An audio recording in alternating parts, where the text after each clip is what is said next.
go back to Lacanian psychoanalysis if you're not saturated already with that. So my title is Lacanian Psychoanalysis and Non-Design Appeal.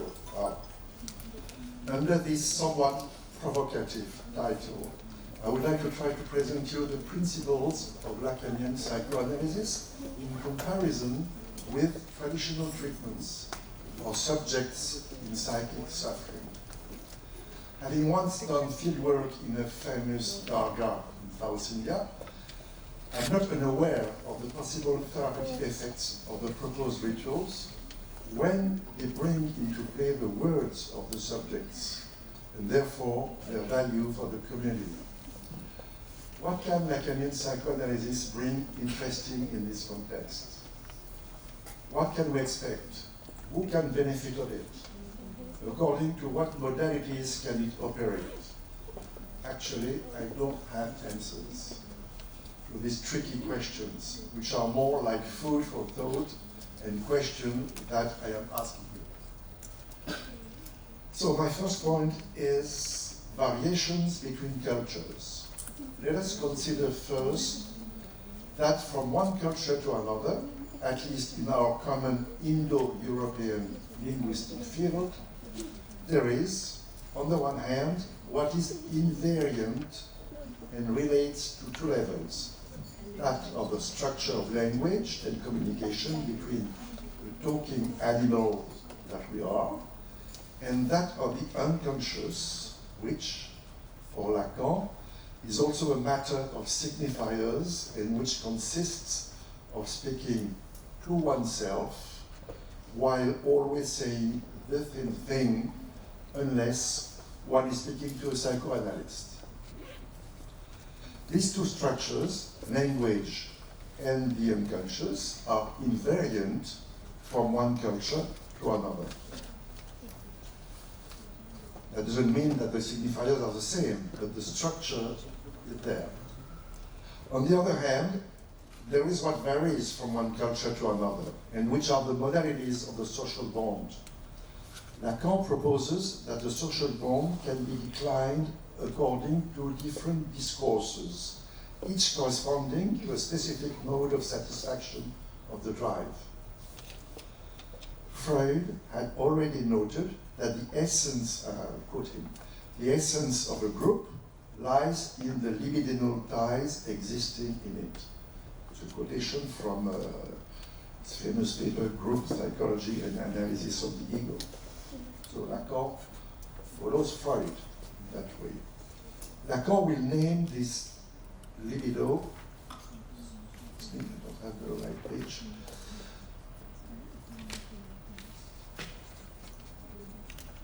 Lacan names this libido satisfaction by the French word jouissance, I said that already yesterday, which is roughly translated into English by enjoyment, and I proposed you Lazare. I don't know if it's correct. In fact, the concept of jouissance also implies a painful dimension, which is the deadly dimension of the drive. It's not only pleasure or satisfaction, it's also something painful.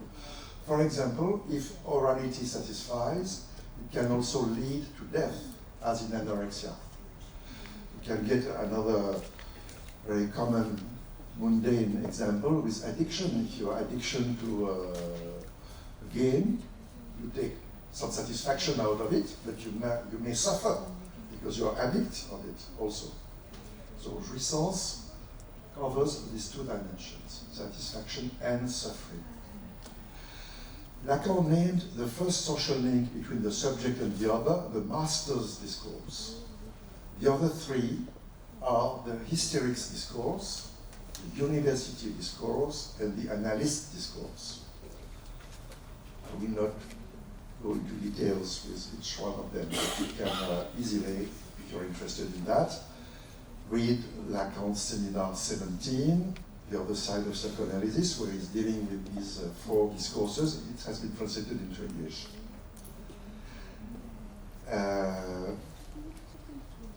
So the master's discourse can work in a society in different ways. Traditionally, it aims to guarantee social order by requiring subjects to obey orders, work, respect the law and God, start a family, do not get satisfaction unless it is prescribed to you. You just have to follow what the other says and everything will be fine. That's the discourse of the master. We all know that. This discourse has the effect of making fantasy impossible and depriving the subject of a part of jouissance, because deep down it is forbidden, and in any case he will have to let go of a part of it. It is a renunciation of which Freud made the condition of a possible progress for humanity facing the civilization discontent. It is Freud's thesis in his book, Civilization and Its Discontent. You certainly know. Every society is based on this modality of discourse, and patriarchy, religion, science, political systems are based on it. And even the unconscious of each subject. Psychotherapies also, which are based on suggestion and identification with a therapist or an ideal. This master's discourse represents what Lacan calls the other side of psychoanalysis. In Pakistan, as well as in several other countries, the master's discourse is strongly marked by religion. Lacan did not lose interest in religion, as I read somewhere, but on the contrary, unlike Freud's thesis that psychoanalysis could reduce religion to the status of an illusion, Lacan spoke of its future and even of its triumph. He argued that religion is invincible and that religion is resourceful in ways we cannot even begin to suspect, adding that, I quote him, to all the distressing things science is going to introduce, religion will give meaning. Religion is designed for that, to cure men so that they do not perceive what is not going well. These quotes come from a book which has been published into English, which is called The Triumph of Religion. Very easy to find out. In other words, religion represses the symptom, and Lacan adds that it can give meaning to absolutely anything whatsoever, a meaning to human life, for example. However, in the West, the master's discourse is no longer what it used to be, for there is no longer a master who truly represents an authority for the subjects. The function of the father has evaporated. The prohibitions carried by religion are forgotten. The norm of relationships between gender is denounced. Traditional ideals have disappeared. Young people no longer really believe in a bright future, which has the effect of leaving subjects disoriented without a compass. Indeed, the master's discourse has been subverted in the form of the discourse of capitalism that constantly encourages subjects to consume so as not to lack anything. The relationship to desire is transformed. It is no longer lack and desire that are first, it is jouissance. In this discourse, the subject is in direct and immediate connection with the objects of jouissance, and he is under the influence of imperatives that are relayed by the superego. Superego being there, this little inner voice that whispers, go ahead, enjoy, once more, don't refuse you anything, live your desires. We all know this little voice. This discourse pushes us to be within the norm by possessing the objects supposed to bring instant satisfaction.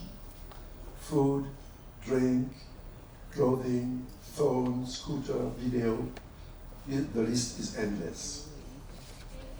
With this discourse, permission is put at the command post, and nothing would be impossible for those who really want it.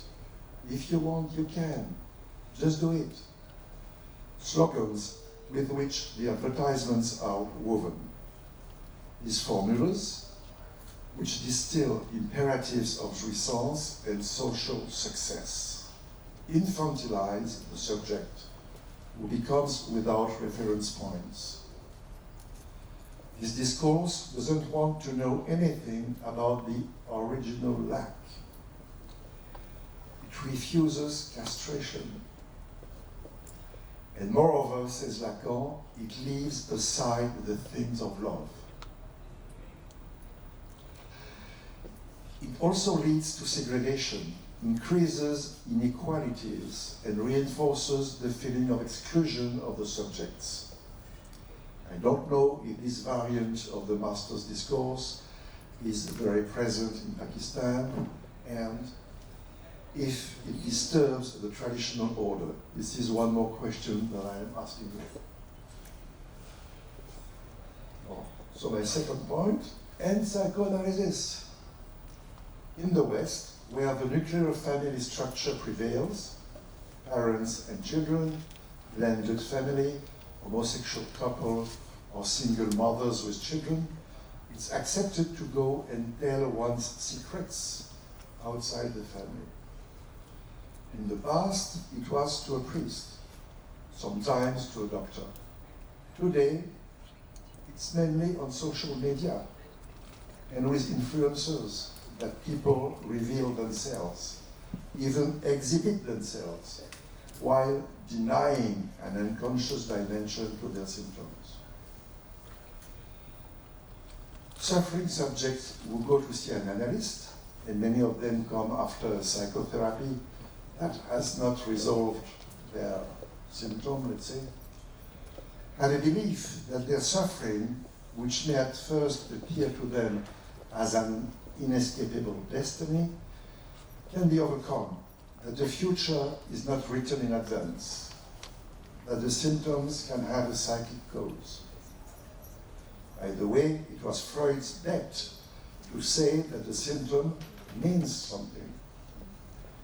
These subjects accept the idea that meeting an analyst can sometimes call into question the family structure, or that of the couple, or even the sexual orientation of a subject. We had an example of that yesterday with that play, we had, some of us have seen, which, anyway, I'm not ready to talk to you about that play now, but maybe after if you want. Otherwise I won't have enough time to read you my paper. However, although in the West there is no longer any antagonism between religion and psychoanalysis, the latter often encounters hostility from the social environment, which prefers silence or behavioral and cognitive solutions that aim to normalize the subject. Psychoanalysis escapes the control of the master, who wants to evaluate, quantify, and regulate everything. I could have added a paragraph on the fight we had and we will have to get psychoanalysis training, let's say, in school to survive against the will of so many people. When the family is informed that one of its members is in analysis, it often sees it as a threat to its balance and sometimes feels guilty about it. In a society where community is paramount and religion is at the heart of social life, as it seems to me is the case in Pakistan, can there be any room for a question addressed to a stranger? Question. Is it socially acceptable to refuse fate and invent the future according to one's desire? Calling to question family balance can then probably be perceived as a challenge. Well, that's one more question I'm addressing you. Or, if I refer to my experience as an observer of traditional treatments in the subcontinent, they are often carried out within a religious framework. What are the effects? for the subject and for his family group of the proposed rituals? This is the whole question. That these effects, when they are beneficial, will always be attributed to divine power and to the place where it is exercised, to which the subject will remain indebted, in some kind of transference, I would say, without his responsibility being engaged regarding the symptom he manifested. My third point is orienting oneself on the symptom. Unlike the Master's Discourse in its religious or behavioral versions, Lacanian psychoanalysis doesn't aim for healing. What is sought by this experience of speech is rather a peaceful relationship between the subject and the symptom and its resource, a part of which is ineluctable in any speaking being. Indeed, one cannot live without a symptom, which is the subject's response to the trauma of real. That is, to what the subject may encounter in their history, which is beyond meaning and which has left its mark on their body. The symptom is not an accident, it is a necessity. Whether it's a severe symptom or not, it may be a discrete symptom. Someone who is always late, someone who likes food more than anything else. Not necessarily something which requires to go and meet an analyst, but everyone has to cope with one or several symptoms. Our work is therefore oriented by the symptom, which is made up of a core or jouissance dressed up in signifiers. For example, a symptom presenting itself as an eating disorder or some aggressiveness can be translated by signifiers. The patient may say, I can't eat, or I have impulses to eat, or I can't stop myself from being violent. These formulations cover a jouissance that remains unconscious, unknown to the subject. For example, that of worrying one's family or taking revenge on a rival. These dimensions being realized by the patient after some time of treatment, of course. For Lacanian psychoanalysis, it is therefore not a question of eradicating the symptom, but of allowing the subject to make it livable, to make its share of jouissance compatible with the social bond. The analyst also aims at its reduction or transformation into a remainder that Lacan calls symptom, S-E-N-T-H-O-M, slightly different word than symptom, which in Freudian terms is a figure of the id. It constitutes what is most singular in the subject, you are that, which represents its absolute difference with others. Sometimes, when a psychotic subject is overcome by anxiety, the analyst can support the construction of a symptom, which will limit his anxiety, and on which the subject can find his bearings. Phobia, for example, that's quite common. That's why also we have to very often to respect phobias. With an analyst, in whom the analysant assumes knowledge, one does not encounter a master, theoretically at least.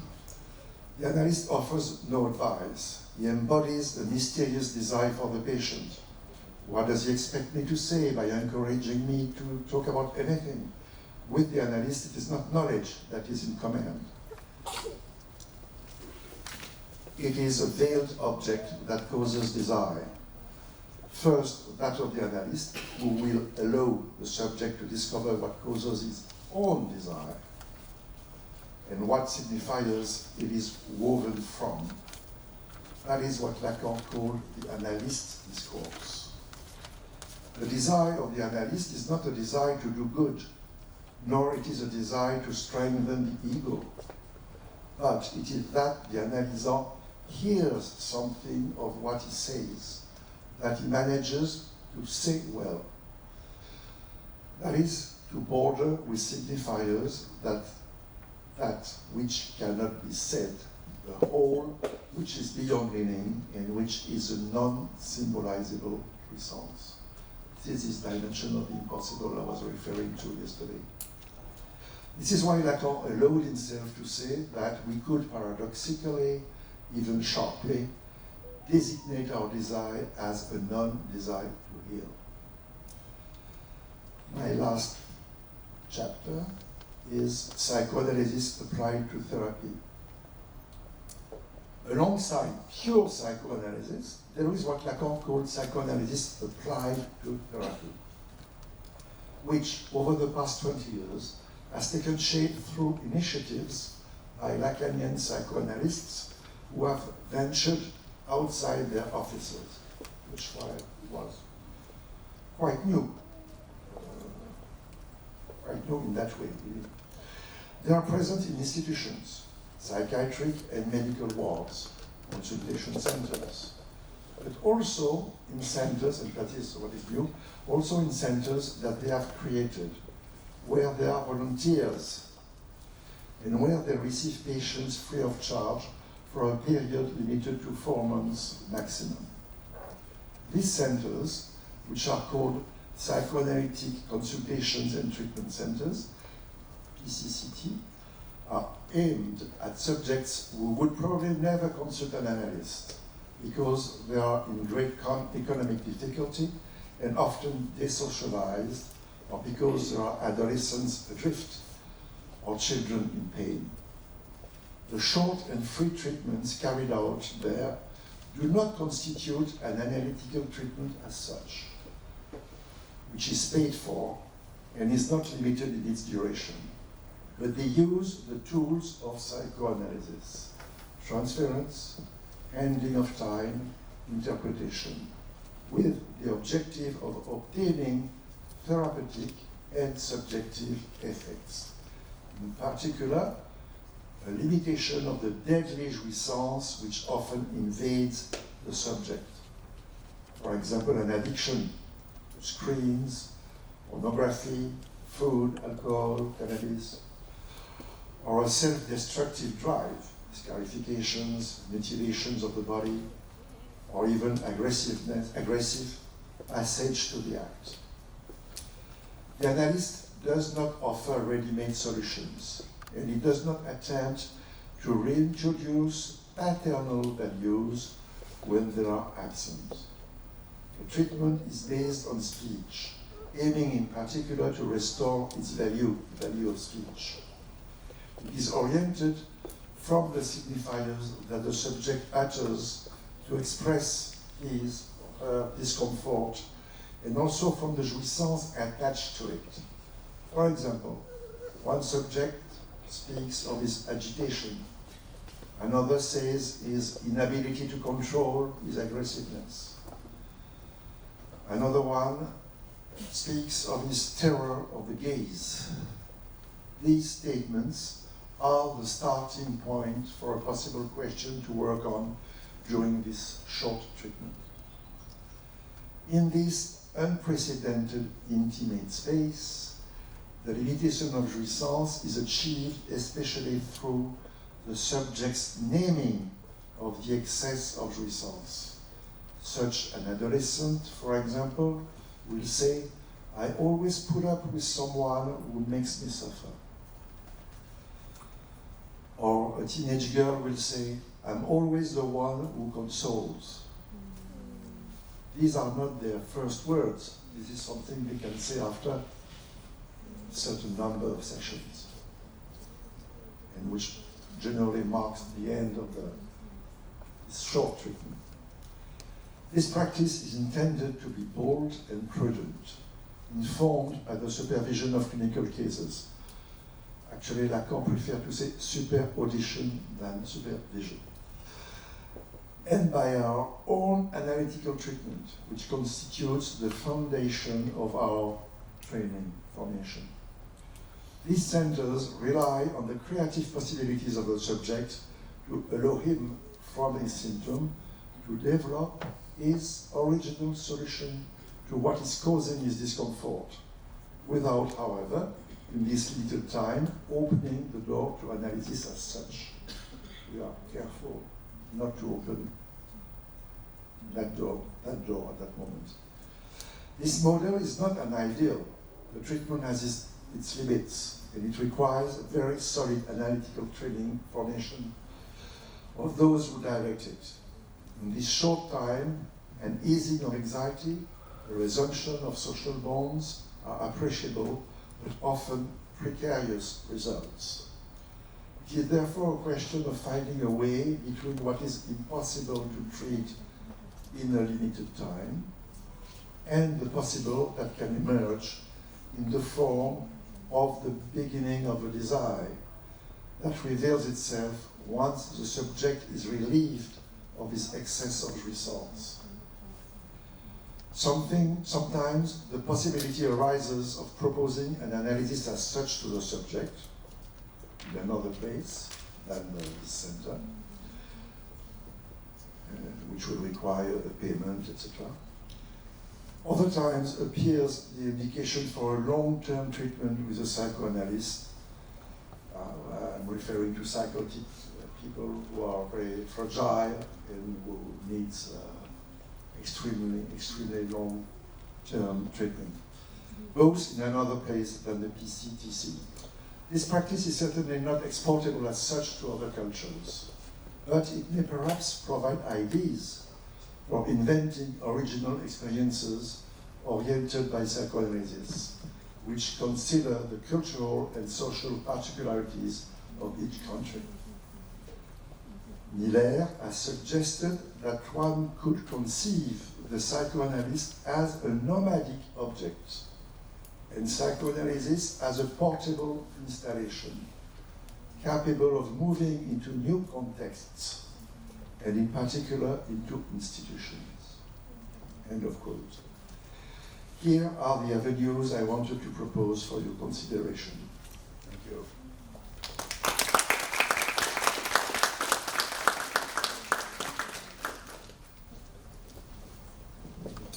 So we will now be taking questions.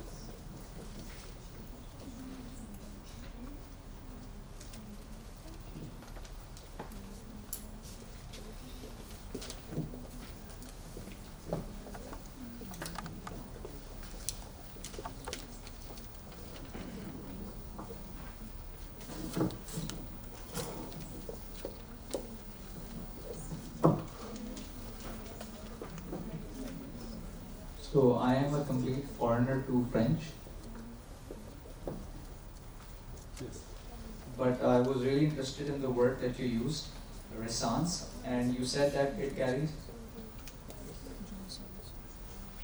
I might be pronouncing it wrong, but so you said that it carries the implication of alongside pleasure there is pain, and so when it comes to words in English, we unconsciously recognize that there's always the implication of the pendular opposite of what it means. But is it the case that for this specific word, when we use it, there's this active recognition of the opposite implication, or is it something that's applied to words in French overall? That's one question that I had. And another thing that I wanted to ask you about was, you asked for comments, or at least answers to the questions that you raised. One in particular was the tensions between culture and psychoanalysis. Can we reject fate in this particular society and pursue our desires? Perhaps it would be best if you could please clear the question on the French word, because that's something that's been really intriguing for me, and then I would like to respond to this question, if you permit. Thank you for the questions. Regarding jouissance in French, Lacan makes his own use of some signifiers like jouissance, because the word jouissance for the common people, let's say, means sexual satisfaction. That's it. Okay. But it has also a meaning in the law language. We talk, the lawyers talks about the jouissance of a land. If you possess a land, there is resource possessing that land or that object. There are different meanings. But Lacan uses it, as I said, a mix of not pleasure, satisfaction. Because satisfaction, in that meaning, means something which goes beyond pleasure. It's precisely something which occurs when you cannot control pleasure anymore. It goes beyond. You cannot stop it. You need more and more. Because the principle of pleasure, as you know, Freud described it as something which stops against principle of reality, or both. Okay? But precisely this dimension of libidinal satisfaction, as Freud puts it, or jouissance, as Lacan puts it, goes beyond that. And beside that, of course, this dimension of this deadly dimension, because if you can't stop, satisfy yourself, death is at the horizon, whatever it is. You can take many examples of that, but it's easy to understand with oral disorders, of course, for example. So your second question, can we reject faith? No, I think we cannot reject faith. Faith is there, and it's present also in psychoanalysis.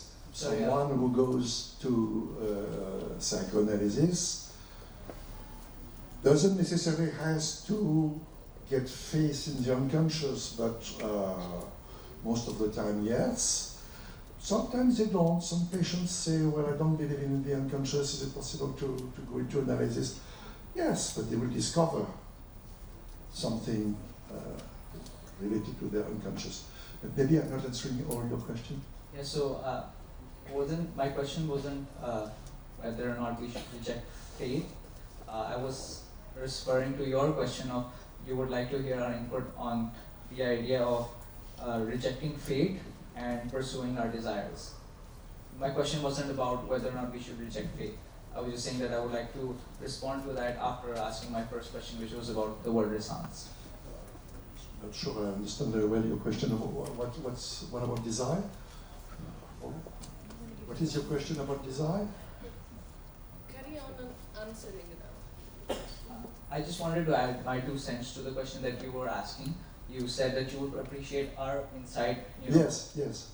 So, if I'm not getting this wrong, you were saying that the question that you raised was the tensions between culture and psychoanalysis, and can we reject fate and pursue our desires totally? If I'm not getting it wrong, this was what you asked. Yes. My understanding of this is, personally, from my experience with psychoanalysis, is that it's a very useful tool if I look at it from the Islamic perspective. And I think if the moral and ethical perspectives are adhered to, it does hold the potential to be very transformational. And as far as the question of rejecting fate, is it socially acceptable to reject fate and pursue our desires totally? As per my understanding, we've been given free will, and we have the capacity to pursue our desires and visions. But if you look at it from the perspective of totally submitting to one's desires, then I believe that Islam offers a virtuous grounding without which we would be lost to a whirlpool of moral uncertainty. And so I think there's always a balance between pursuing your visions and dreams, and while also being aware of the vices that lie at the peripheries. Okay, thank you very much. So one has to find the right balance. Hello. So my name is Mohammed Amir Sahel. As you asked to make introductions first, I'm from Habib University, and I'm a third-year student in comparative humanities, majoring in literature and philosophy.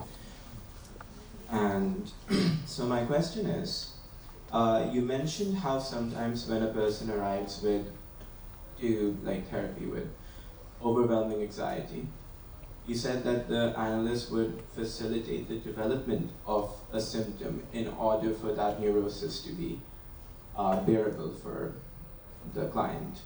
So my question is, why is that the case opposed to conventional therapy whereby you opt for exposure therapy and the client is rather exposed to the phobia much more and they get acclimatized to the phobia, therefore being therefore the phobia being far more bearable for them? Why is it that a symptom has to be the development of a symptom has to be facilitated rather than exposure therapy? How does that work? Thank you for the question. We have, in all cases, first to make a diagnosis, I would say, whether the patient is neurotic or psychotic, which is not always an easy thing, of course. It may take some time, sometimes weeks, sometimes months, sometimes years. A phobia, a typical phobia, little Hans phobia, for its case, can be treated completely. Phobia may disappear, and we aim at the disappearance of the phobia. I was talking in my paper of psychotic patients who are invaded by anxiety, who are staying on a void all the time, and who may precisely develop a phobia which will concentrate the anxiety, and we could say the jouissance as well, on a certain object. And this is very much valuable because anxiety will be reduced globally. If the patient is only unable to, to travel by train or to travel by plane, for example, or travel, yes, but with some anxiety, is better than being anxious all day long and thinking about committing suicide. So we may support that type of phobia. And that's why I said also we do respect that kind of symptom. When we don't know much about the patient, we have to be careful not to be in a hurry to get it disappear, because this symptom may be a protection for the patient against the real. In the same way, we are very careful with alcoholic patients or drug addict patients not to force them in a way or another to quit their addiction quickly, because this addiction very often hides precisely a psychotic structure. If you remove the addiction, the person will fall down, because there will be nothing else to hold. The addiction may be a hold. So of course, we aim at the reduction of the addiction, but this process may take some time, and it's better if it's accompanied by precisely a talking cure, as Freud would say. To try to build something solid where there is nothing at the beginning, only the void.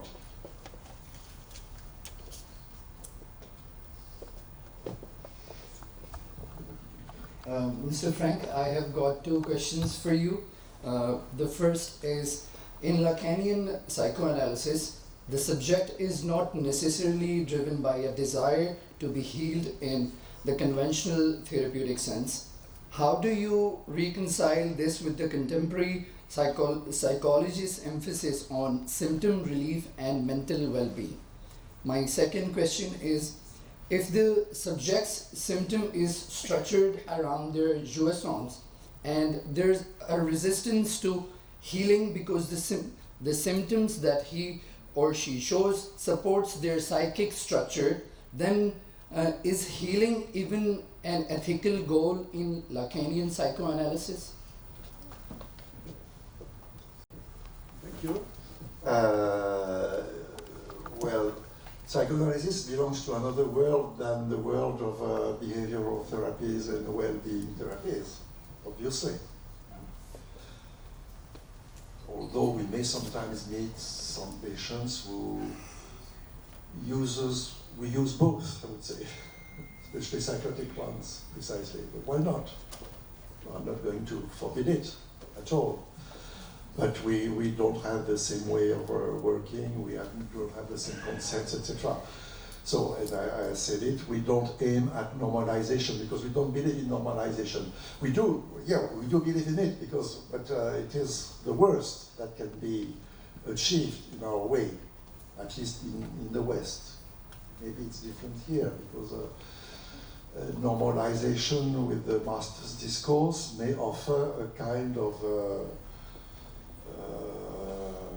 wellness, but a security, let's say, security.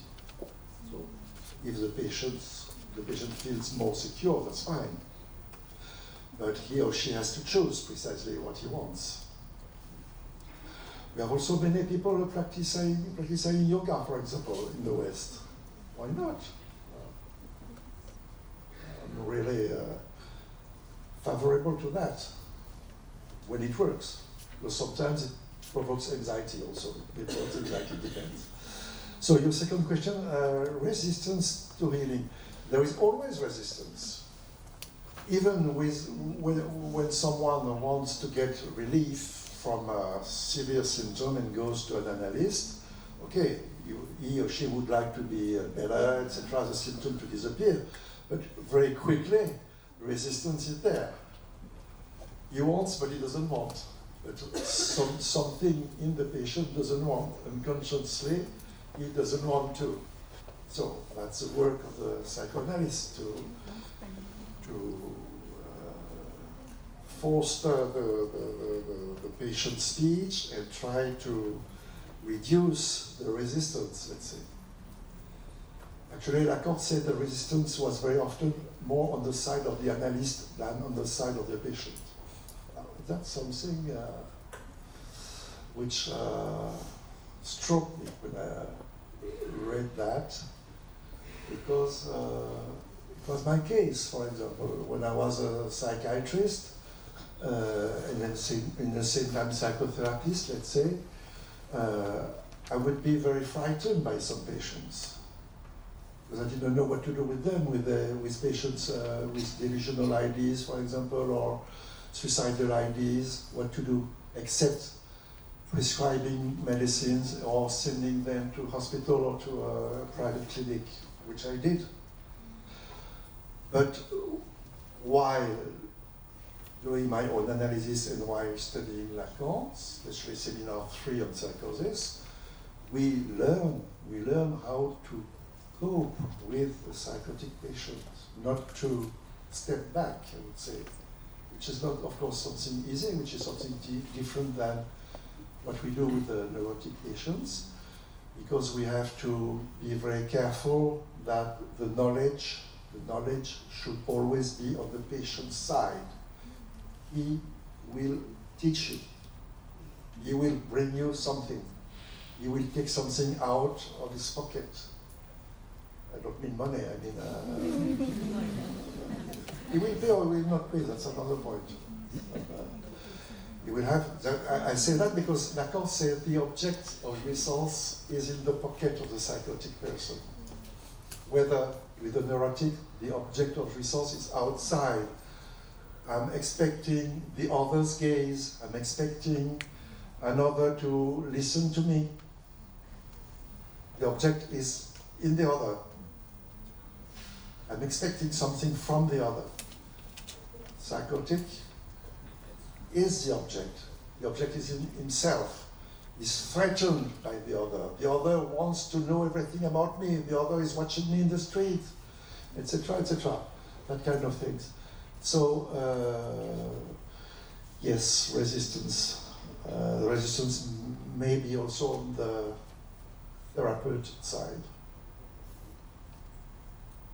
And even if you're supposed to be experienced, that's why we are going for supervision. I recently made a presentation for our school, New Lacanian School Study Day, about supervision. Being an old practitioner, I'm still going for supervision sometimes. Because, of course, there are some difficulties and maybe resistances on my side sometimes.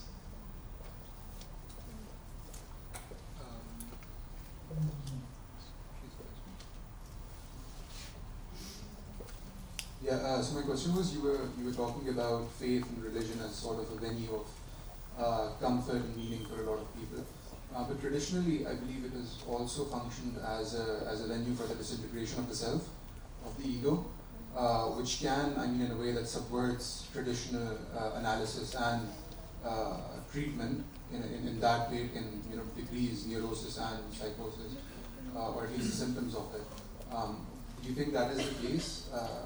Can faith continue to function as this sort of venue for the disintegration of the self and the disintegration of the image of the self as a cohesive singularity? Excuse me, I didn't get the beginning of the question. What can lead to a disintegration of the self, in your view? The religious and the religious. of the religious and faith. That I don't know. I have no idea about that because I have no.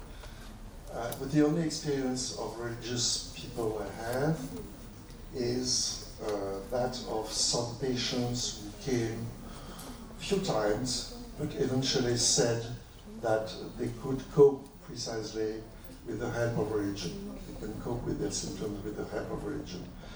Typically, we consider that religious people, at least Catholic people, are not analyzable if they are deeply involved in religion.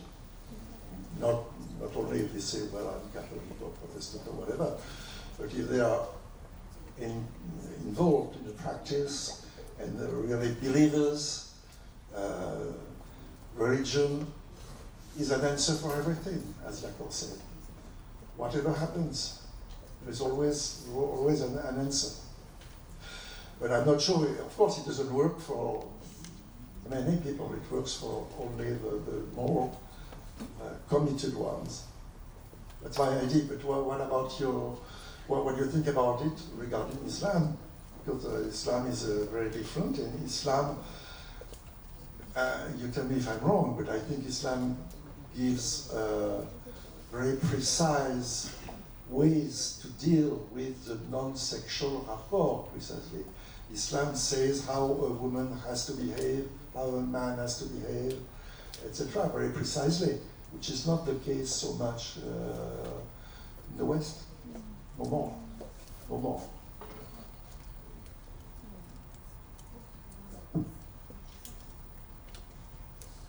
Yeah, so with Islam, so with Islam, like, especially in the way that it is practiced here in South Asia, there has been a high influence of, Sufism, of mysticism, right? The sort of Neoplatonic legacy that we hold on to.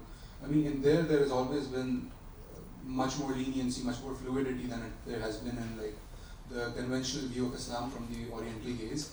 But otherwise, like, we have also always held the concept of, I mean, with sociality, definitely, like, Islam has particularities, right? Certain people are prescribed to behave in certain ways. But in the way that it's practiced, especially within the more mystical traditions of Islam, there's much more sort of focus on the subjective relation that one has with the divine, and in that one can find the disintegration of the self. I mean that's what I was trying to point towards with my question as well, right? I mean the sort of realization that, for example, one gets when in Hegel as well, right? You have this idea of the self being a part of the Geist, which is something in which the self will be in conversation with even after one's death. Right? You have this idea. You have this very same idea, basically, in the Islamic tradition with fana, right? With where one loses himself in a particular relationship with a master, the traditional master, but like the master of the murshid, for example. And then the highest form of it is that with God.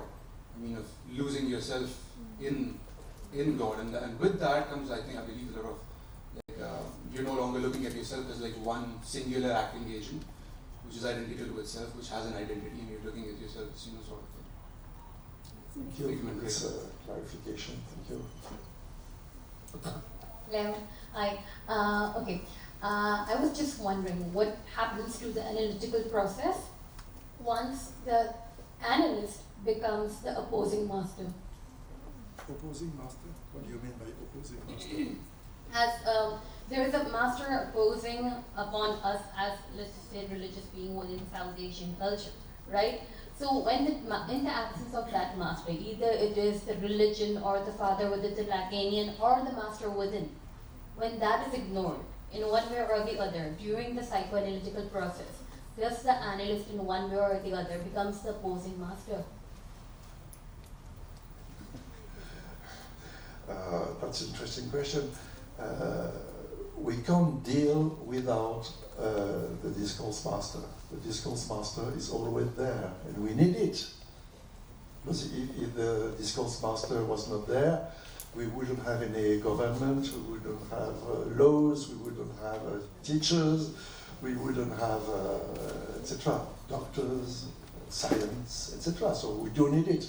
And even for someone who is in analysis, so committed into this analyst discourse, the master's discourse continue to exist outside, of course, which sometimes creates difficulties in a couple, like in the play we've seen last night, for example, because at one moment arises another dimension in the couple. There is this other dimension, unconscious dimension, which is there somewhere, more or less present. Of course, yesterday it was a bit caricatural because the lady was harassing her husband with questions about his dreams and why did he break a plate and this and that. But anyway, even if it's not so caricatural, this other dimension may be present for the one who is in analysis. Thank you. Thank you, Dr. Frank. I just have want to clarify two things. You said that jouissance is amalgam of two things like satisfaction and suffering. For example, you pointed out that the jouissance of owning the land. So for example, in that case, where does the suffering come from? No, there is no suffering in that case necessarily. No, I was just meaning that in French, at least jouissance is used in the juridical language. Okay. And we talk about jouissance of a land, for example, but there is no, it's not a disease as such. And in the case of symptoms also, for example, because the symptom, as you mentioned, is the necessity.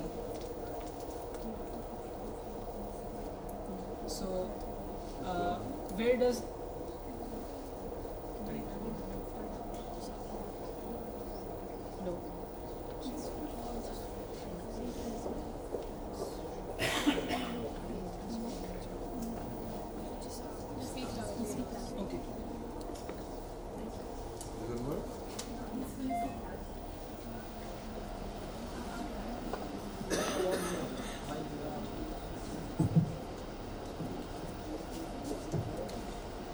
So my second question was, when you were talking about master's discourse, the master's discourse was previously withholded by religion, and now it has been subverted into capitalism.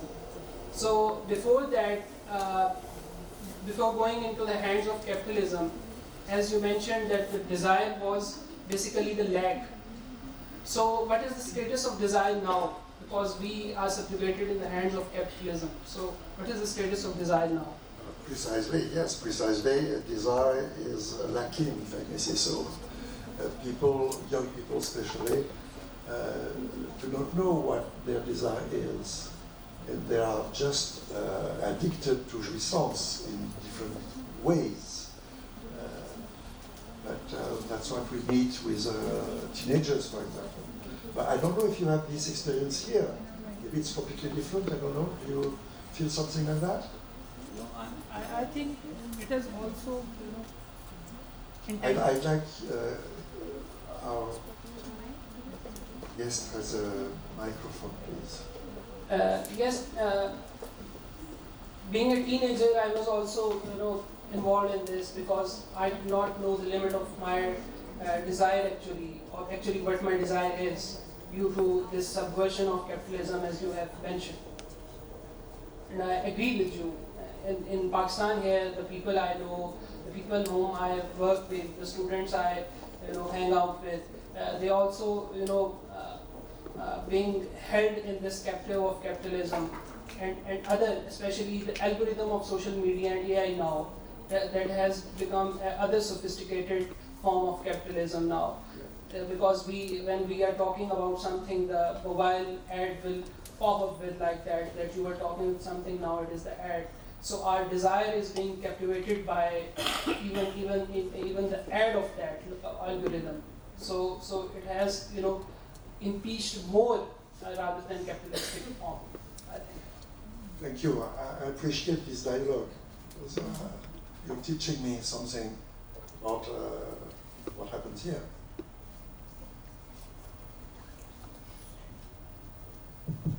Hello. So my question was about religion and the symptom thing you were talking about.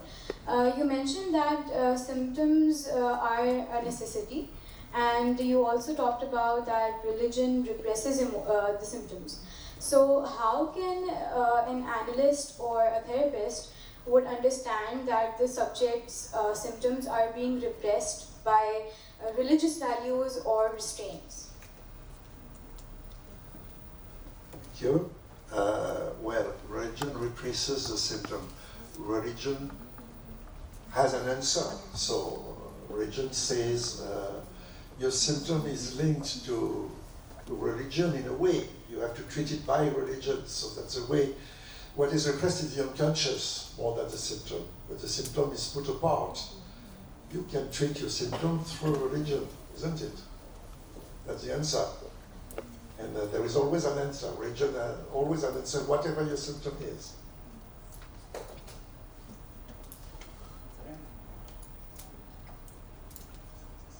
I just wanted to say your Urdu pronunciation is really good.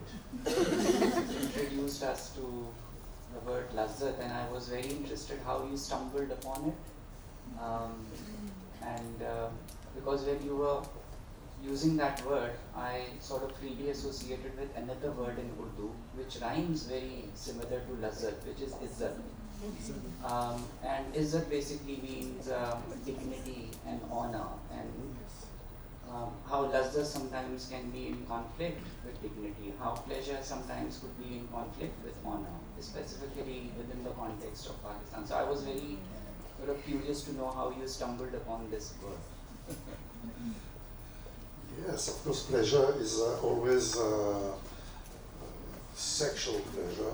If you consider that pleasure is always more or less linked to sexuality, pleasure, satisfaction generates guilt. Wherever it is, I think. More or less, of course, but guilt is always there. And guilt is something really important and something to be respected, precisely, also. And we don't try to remove guilt from a patient. We try to remove anxiety as much as possible, but not guilt. Because guilt refers always to something which is not my idea, it's Freud's idea. Something which is unconscious and repressed and hidden, and which has to be discovered, and which relates generally to something very ancient, etc. So, now, maybe I'm not sure I'll answer exactly to your remark, interesting about Izzat, honor. Honor is a dimension which is, as far as I know, quite specific to Islamic culture. It's not so much present in France, for example, or in UK, I don't know. In Italy, yes. It is in Italy with Catholicism. No, with the I think it's Mediterranean culture. There is an anthropologist, American anthropologist called Gilmore, who wrote a whole book about honor and shame in the Mediterranean. And so I think it's maybe Christian, pre-Catholic. I think we always tended to blame Catholicism, but actually Catholicism arrived on different time territory. So Italy is definitely a different culture than the French one or the British one, which is great. I love Italy. Actually, I don't meet that dimension of honor with patients. And Lacan highlighted one point. He said he tried to get his colleagues, analysts, ashamed of something. And he said, you are not ashamed, you are never ashamed. Try to get them ashamed of their bad work, let's say something like that. But we don't, teenagers don't have shame anymore in France. I don't know in Italy, but they are not ashamed of what they are doing. When this affect of shame arises, it's a big progress.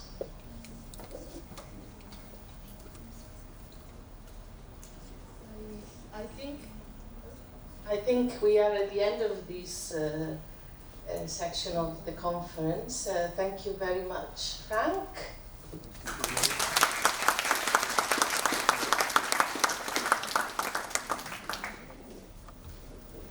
So I am now